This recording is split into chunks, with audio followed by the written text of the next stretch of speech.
Whoever enters through me will be saved, and will come in and go out and find pasture.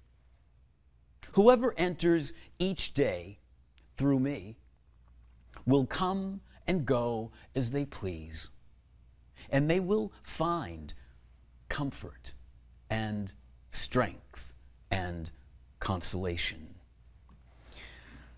One of the things that happens to almost every priest is that at one point he will become a pastor. And when you become a pastor, you find yourself doing all kind of things that maybe you didn't do before. Making sure the lights are off, making sure there's enough oil in the furnace. And one of the things that they give you right away are sort of the keys. The keys. And I do use that word plurally. They give you the keys. About 11, 12 years ago, I became a pastor for the very first time. I had been sort of a full-time retreat giver up until that point.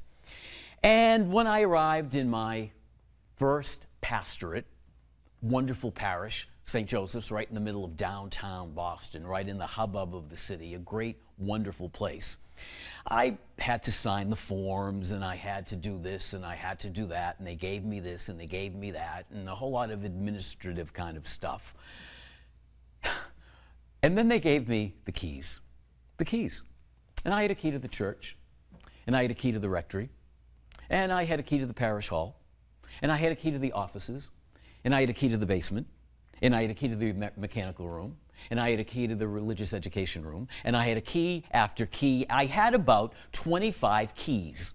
Did you ever feel like all of a sudden you gained 10 pounds? You know, it was taking me longer than usual to get from room to room. I had so many keys.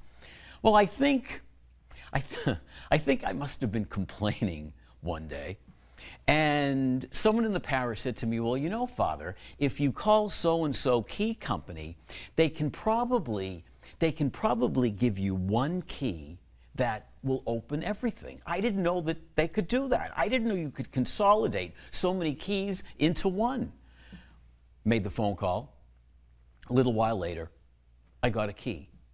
One key for everything. I was off and running again. One key. My friends, you and I, for these past few weeks of Easter, have been hearing about the risen Christ and who the risen Christ is for us. Today, we hear what he wants to be, what he wants to do for us. He is the gate. He is the door. He is the key. The one key, the only key that we truly need to face the challenges of our own everyday life.